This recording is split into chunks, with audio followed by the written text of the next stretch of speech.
Welcome to the Jeff Knows Inc. Entrepreneurial Show with your host, Jeff Lopes.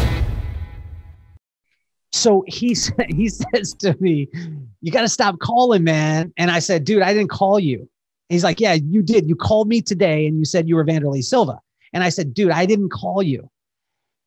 And he's like, "Wait, are you telling the truth?" I say, "Yes." And come to find out that day, randomly, Vanderlei Silva needed some contract work done. He called my brother's law firm by himself, no agent, no nothing. He calls my brother and says, "This is Vanderlei Silva. I need to talk to Rob Cardenas." And my brother does not take the call because he thinks it's me. And he ends up calling him back. They have a conversation. He helps him out with the contract, and my brother becomes his agent. And it was so crazy because we had grown up loving this sport at the highest level, wanting to be at the shows in Vegas. You get to know a couple people. You're at the, you're sitting like for Quentin Rampage Jackson's first fight in the UFC against, it was Kevin Randleman. Yeah. No, it wasn't Kevin Randleman. I can't remember who it was. It might've been, but we were front row, like not like almost front row. I'm talking like front row where he's getting the Vaseline on. Yeah. I was able to slap his hand and say Memphis, so we went from this fan of watching pay-per-view in Memphis, Tennessee to being in the front row. And then my brother becomes the agent for one of the greatest fighters of all time. Man, I'm in. Yeah. It was such a fun time of the sport. The sport has obviously evolved, but it's changed. There's events every week now. It's not the same as it was at one point. And when we started the company Kimura, it was January 2006. And I actually started really the company about 3-4 months before, but we did the first original launch. So it was right before the peak. And obviously the industry has evolved so much in 15 plus years, but I remember I was going to all the events and the exact same thing and because I would help a lot of the athletes get sponsorships and stuff like that, because I was able to do that on my side. And a lot of the guys back then were making a lot of money.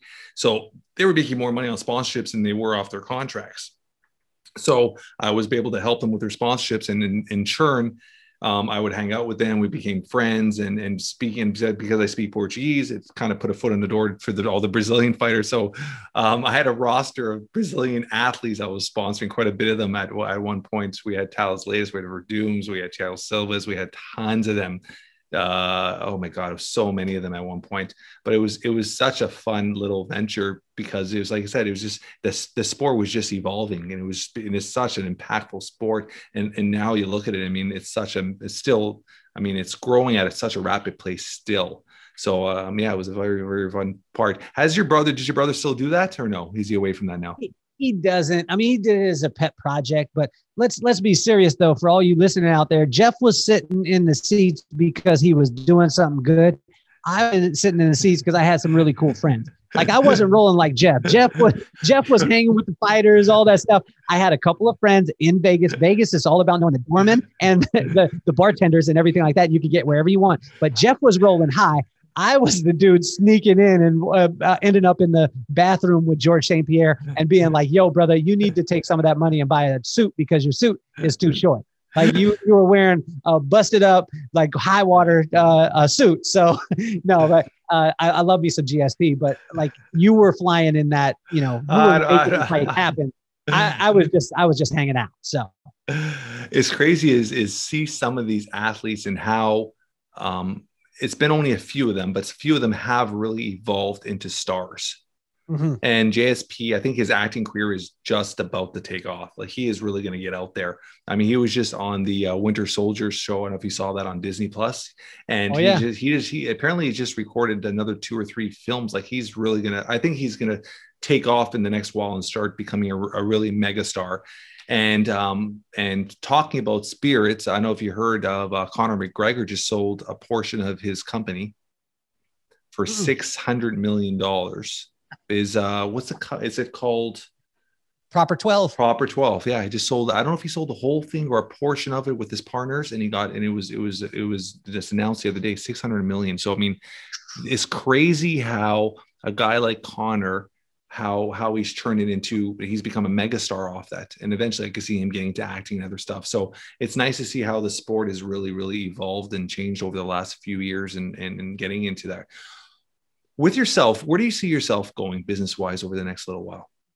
Because obviously I see you're a type of person, you have a lot of it planned in your head, and I can see you have somewhat of a vision of where you want it to be. Where do you want it to go?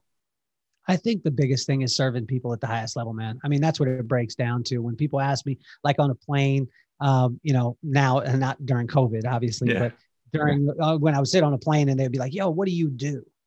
I'm a servant, man. Like I want to serve companies. I want to serve people.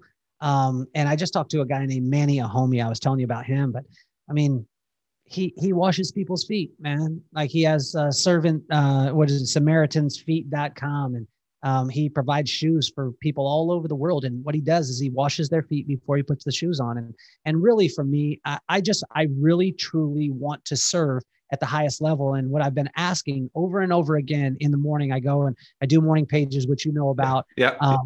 I go and do that and I write and I literally ask like, God, what do you have for me today? How can I serve today? Who can I serve? And sometimes it's serving people by making their hair a little bit shorter. Sometimes, like this weekend, I'll be at a Native American casino speaking on leadership and on culture. And other days, I'm serving my son by being at his football game. But I want to be exactly where God would have me to be at the particular time and not be too big to do any of the things that he has me to do at that time. I love that. I mean, that's me in a nutshell. Like, I mean, you never, ever put yourself in a situation you're too big for anything. I mean, that is when you stop losing authenticity and people start calling you your bullshit. I mean, you'd have to be, it doesn't matter the smallest person to the biggest person, you treat everybody equally. And even I'll be honest, even with my company like Camor, where, I mean, I remember like we deal with a lot of customers. I remember always even talking to them. Like I've had customers been with us for 15 years and they might order $100 every 2 months and they're absolutely such a small account, but I treat them as good, if not better than I treat the bigger accounts. You treat everybody equally and that loyalty continues and grows. And that's how you grow as a person and as a brand. So I think I appreciate that so much. With yourself and in general, like I always ask this question to everybody. If something were to happen to you today, in a few words, how would you want to be remembered or described by your loved ones? It's a good question. I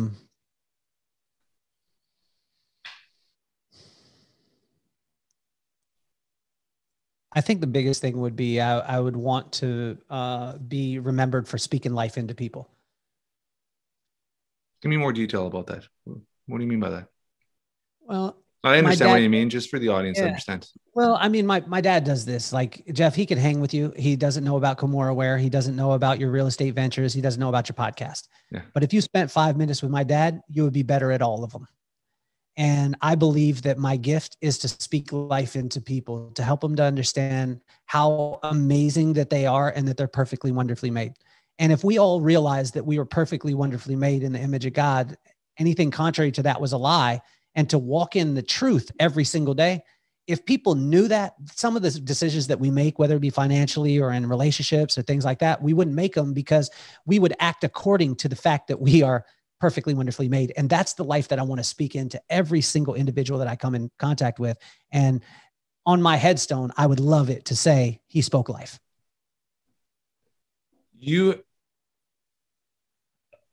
Your dad, what does your dad mean to you? And why I'm asking this is because you've now 4 times, you've put him on this, which is he well deserves to be there, but you put him on this pedestal of just incredibleness and the way you describe him. And it's like, what does your dad mean to you? And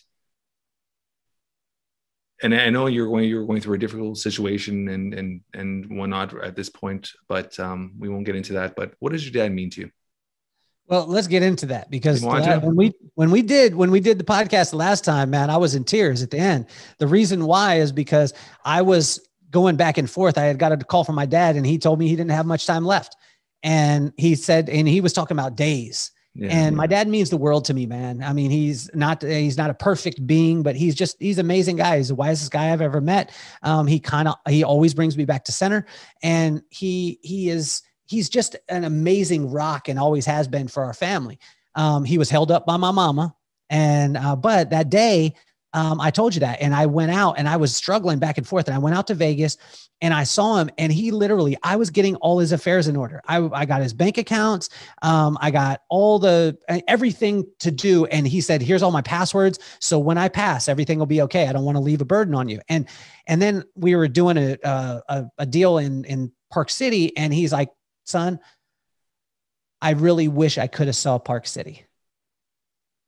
And he got to a point where he was saying like, dude, in a couple of days, I'm going to pass. And I was like, man, my dad's only 68 years old. And I'm going through this stuff, and I'm like in business mode though. You know how it is, Jeff. Yeah. Like you got business mode, you know what I'm talking about. And I went into business mode, and I was like, okay, we got to get these fares in order, all this stuff. Well, it comes to find out, I read the medication bottle, and it said, take 3 times a day, once 3 times a day for severe pain. And then it said, if needed. He didn't read the if needed part. So he didn't have severe pain. And for 5.5 months, he had been taking medication that he shouldn't be taking, and it affected his brain. And it got him to a point where he was feeling that he was done. We took him off the medication, and Pops is back. Pops is back. Seriously. Pops is back. Since I talked to you, Pops is back. Like he's recovering. But this is the challenge. And this is the thing that I want to get out there is what he was taking. He was taking oxycodone, and he was taking 30 milligrams of oxycodone every single day for 5.5 months. This is the most faithful guy in the entire world. But this got him to a point where he was ready to give up on life. I cannot imagine a young person that is taking that, where it would take their mind. And so for the families that are going through it with maybe has a person who has an addiction, I want to tell you that there's hope. The person who's in the addiction, I want to tell you that you're perfectly, wonderfully made. There is nothing wrong with you, and everything's going to be okay. And for the person about to going through emotions and about to take that stuff, make sure that you understand and know what it'll do to a person, because it almost took my pop out. I had probably 2 days with my dad left if he didn't stop taking it, and now he's back. Yeah, I'm so happy to hear that. I mean, yeah, oxycodone, I mean, in the 90s, even the early 2000s, I mean, that was a very addictive drug. And now you talk about, we could even go back into the whole UFC day. Like a lot of those original athletes were heavily on those, like WWE athletes and sport athletes, they were taking for pain, and they would get addicted to it. And it was huge even in the bodybuilding world. I mean, that is a very addicting drug. So, man, I'm so happy. I mean, that was not what I was expecting. So, I mean, amazing. I'm so happy for you. So that's awesome. That is awesome. But I want to tell you this, Jeff, it's a testament to your character, because you are a very busy guy. And when we got done with our podcast, you sat with me, and you see, no, but you're going to try it. But that's what I'm saying. The realness of you, and the reason why you're successful in every single thing that you do, is because you sat with me, and then you followed up multiple times, texting me, asking me if I'm okay. It had nothing to do with business, had nothing to do with promotion, had nothing to do with marketing. It had all to do with the fact that your heart was in a place where you wanted to help. And I could tell you that's the reason why every single thing that you touch will be gold, is because you are who you say you are. Yeah. See, that's me reacting to certain ways. I don't know if it's my upbringing. It's just, you don't think of it as doing something good. It's just the way you have to do things. It's the way you treat people, right? I mean, you treat people the way you would want to be treated. And if everybody lived that mindset of that, put yourself in that. I was just talking to a gentleman this morning, and he does a lot of leadership programs for individuals. And when he talks to businesses, he actually said something to me, and he said to me, he goes, what I try to explain to these CEOs or these business owners, he goes, I want you to stop for a second. He doesn't even understand what NLP is, but he was using NLP. He goes, I want you to sit there, and I want you to take yourself out of that situation. And I want you to visualize yourself now in that situation working, and sit back and just watch what you do every day. And he goes, are you truly treating your employees? Are you truly treating yourself the way you want to be doing? Are you running the business the way you want to be doing? Are you happy in the business? Like, he asked all these questions, and it's all about asking the question. But he says sometimes people need to put themselves outside the look in, which a lot of people never allow themselves to do, to truly understand is, whoa, maybe I'm not doing things right, or maybe I'm not truly happy. So I think it's very important for people to understand that is putting yourself in a situation where you could ask yourself the right questions. And then once you ask yourself the right questions, being able to ask the other people the right questions.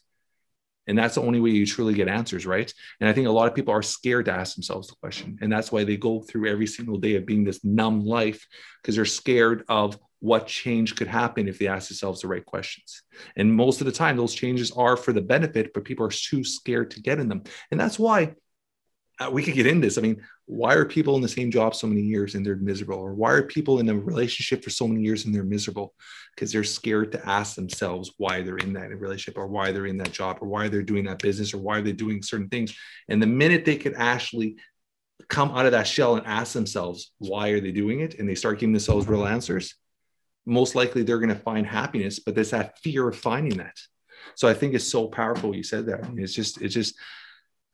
it's not being scared to treat people the way you want to be treated, and be able to actually see and visualize what is truly happening around you and be present all the time. Right. Absolutely. I just went on a rampage there, so I apologize. Oh, I love it, man. You're a gangster. Motorcycles. You have them. I'll just obviously assume you have a motorcycle. Do you have more than one or just one? Man, I'm the biggest poser in the world, dude. I don't even have a motorcycle. You don't? Hey, man, I rent them. Like all my cool is wrapped up in my wife. Everything that I have that's cool is a gift, right? I love it. People look at me and they're like, "Oh, wow, I like timepieces. I like your timepiece." I'm like, it was a gift from my wife. I didn't do anything. My chain, Travis Piper, shout out to him. I didn't do anything for this. I was going to ask you, you know what? I've been waiting this whole conversation. I was going to ask you, do you have a jewelry line with your logo on it? Dude, that is awesome. You actually do. Right? And so we do. And okay. But it doesn't happen because I'm cool. It happens because people give me gifts. I have really cool friends. And you know, like you, I mean, you're cool. I hang out with you. People are like, wow, you must be cool. Dude, I put a clip up of you and people were like, oh, you're pulling out the big guns. Like, and I was like, whatever, dude, whatever. No, seriously. I was like, I've been working at this. I've been doing this a lot, but then Jeff shows up and everyone's like, oh, damn, like you're really serious about this. So I honestly I borrow credibility. I rent motorcycles when I go. I'd like to have one, but I've got a 9-year-old and a 12-year-old, and we talked about it, and me and my wife, but she did ride on one this last weekend at the PLH. Shout out to Gary Spellman, and she rode on someone else's motorcycle because I'm not comfortable enough to ride her on there. Yeah. And dude, she was like, you need to get a motorcycle. She's like, you look so good on a motorcycle, all this stuff. And I was like, I will sit on a motorcycle every day if you look at me like that. Cause my wife is super hot. And like, you know what I'm saying? Like if she wants to kiss me all the time cause I'm on a motorcycle, dude, I will just sit on a motorcycle. Do you have any other hobbies or any other stuff do you have a passion for? Like, do you like old cars? Like where's your passion with stuff? I got old cars. Definitely. I like bicycles. I got the Carlsbad I see your pictures. Yeah. That is pretty badass. Carlsbad Bentley. I do like cars. I've got a 63 Impala. I've had it sent. My dad bought it for me when I was in high school, second owner. I bowl. Dude, I am all about bowling. Never in a million years. I thought that was a come out of you. Hey, bowling is that next future. Like you talk about the UFC growing, bowling is going to be that next thing because bowling, think about it. You don't have to be fashionable. It's the last place that's not a fashion show. The fatter and older you get, the better you are. So America, understand that bowling is coming and I'm on the front end of this. You're going to start your own bowling league? I want my own bowling alley. And I don't even want people to pay. I just want to have a bowling alley and I want to be able to walk down the lane because I remember that dude at the bowling alley, your ball get stuck and then that dude walk out and you're like, damn, he's so cool. He could walk past the imaginary barrier. And I'm like, that would kick so much butt. Like I want to own a bowling alley because I think it would make it cool too. So you're 69 Impala. Your dad got it for you. What age were you? 63. Get it straight. 63. Get it right. Sorry. Get it right. Get it tight, Jeff. 63. I mean, you're good at this stuff, but you don't be saying 69, 63. So my dad got it for me, and when I was in right before my senior year of high school. The people listening that are from my high school, you remember it. It was ugly as can be, but everyone thought that I had a grandma car because it wasn't cool at the time. But dude, I loved this car. And everyone had the lowered Hondas, the lowered mini trucks. And here I come with this big old boat. And nowadays they know what I'm talking about because 63s are cool. So I bought when I was 16 years old. I bought 2 cars in my 16th year. What? So, yeah, I worked from 14 and 15. I worked 2 summers at a daycare, saved enough money. I bought my first car I paid $2,200 for it. It was a 1986 IROC T-top white IROC Genomobile to the max. I drove that car for about 4 years, ended up giving it to my sister as a gift. My sister drove it for a couple of years, and my sister, I found out years later, she ended up selling it. I gave her to her as a gift. She ended up selling it, making money on it. And then the same time, I bought a 79 Camaro, and I was going to drag race. I was all about drag racing, and my mom's parents did everything I could. And then long story is I ended up moving on, getting girlfriends and and I never really fixed it, the drag race. So I fixed the engine was all done, but I never just left it. It sat in my parents' garage for years and years. I wanted to sell it because when I moved out, got married, and all these years later, and my mom refused to allow me to sell. She goes, it's sitting here, no one's bothering it, leave it. And 5 years ago, roughly about around 5 years ago, took it out on my parents' garage, did a full restoration, did most of my work myself, which I really enjoyed. I was one summer, I was learning how to do it all, did it all myself. And it's and then I just got it painted as flat black on black. And I totally fast and furiated it all, and it's all done up to the max. It's 4-speed Hurst shifter, and it pulls a little over 400 horsepower. And but the last year and a half, it's been sitting again in the garage. And it's funny because last night I actually talked to a mechanic, a buddy of mine, and what happens is because it was just a straight pipe, you would drive it for 10 minutes, you get out of the car, you smell like gasoline. I'm like, I can't be doing this every day. Either one, I'm going to get cancer. Second, I stink all the time. So we're actually going to take it out. I never thought I was going to do that, but I'm going to put my catalytic converters. I'm going to put on some mufflers, clean it up. And we're actually going to, I know for hardcore guys, this is a no-no, but we're going to put a fuel injector system in it to get it a nice, easy start. So it's going to be able to just run, be reliable, and I can start driving this summer every day. So I just ordered the parts last night. The Holly new fuel injector system and all that. So we're going to get that done in the next 4 or 5 weeks, and I'll have the baby out. I'll send you a picture. It's a pretty badass car. That's awesome, man. So that's my little baby, a 79 Camaro. So I've always been a Camaro guy, never a Mustang guy. It's either a Mustang Camaro. I've always been the Camaro guy. But yeah, that's pretty awesome. Superpower. If you had one superpower, what would it be?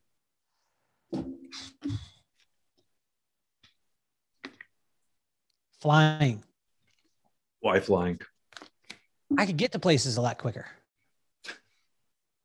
You just simplified it. I would be able to wear my drawers. I would be able to wear my drawers on the outside of my clothes. Because people who fly. Did you see the Superman back there?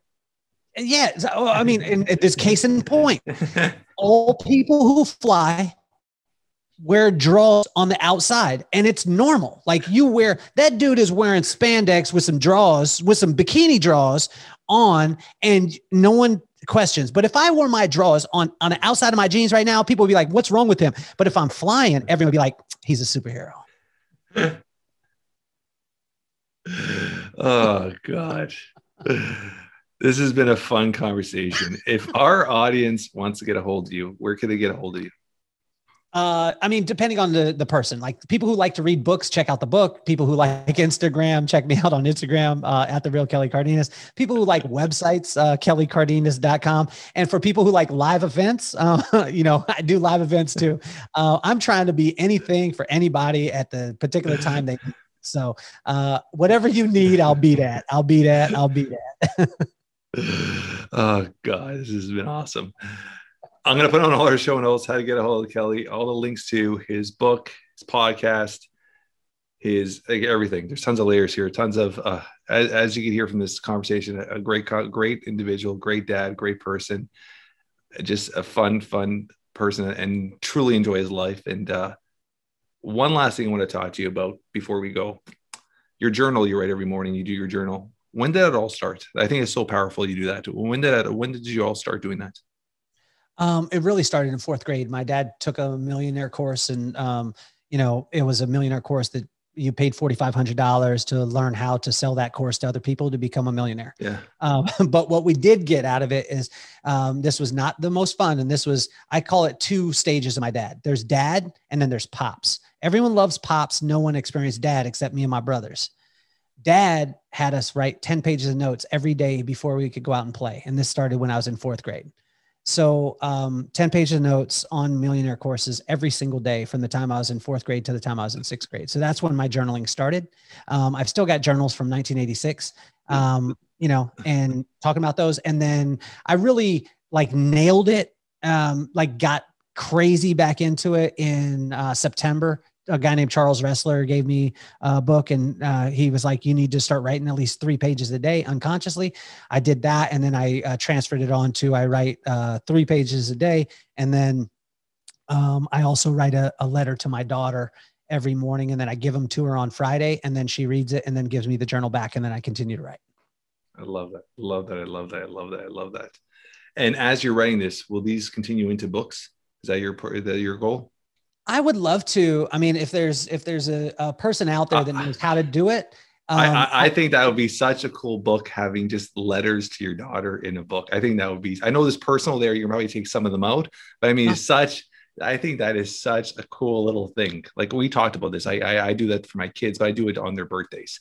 So I write I don't know if we talked about it, but I write a letter and I write a letter and I pretty much think of the whole year. And I talk about all the special moments, what I've learned from them, what I've taken from them. I write everything in, but I don't give it to them. And I have it put away. And I do that every single year. So one day when I'm not around, they could have all these letters that go through every single year of their life, what I thought of them and what I've remembered of them, just as a memory thing. I think it's a cool little thing. So I do that and I just put it away every year, and then we put it in our safe. So I'm looking for the person to help me to do it. I want to publish it in my own handwriting, because my handwriting is really bad. I write like I was in fourth grade, and I write with my feet. Yeah. That's what it looks like. So I think it would be that nod to people, because people were like, oh, you need to work on your handwriting. And my dad told me one time, he's like, son, your handwriting is your art. And I was like, oh, because he said, no one else produces what you produce. And I fell in love with it. And people were like, wow, did you start writing better? I was like, nah, I fell in love with the fact that it was bad, and it's really bad. And I would love to publish the whole book in my own handwriting with no filter at all. And literally, I'm a guy who, if you ask me it, I'll give it to you. So I'm not trying to hold anything back. I love the whole thing. That's awesome. I love it. I love it. I hope you do it. That would be awesome. That would be really different, cool. And I think if people would take a lot from it. I love that. Thank you so much, brother. I appreciate this. This has been a fun little journey. And man, our relationship is going to continue from here on. And I know it's just going to get stronger. So I appreciate you, Kelly. I love you, man. Thank you, brother.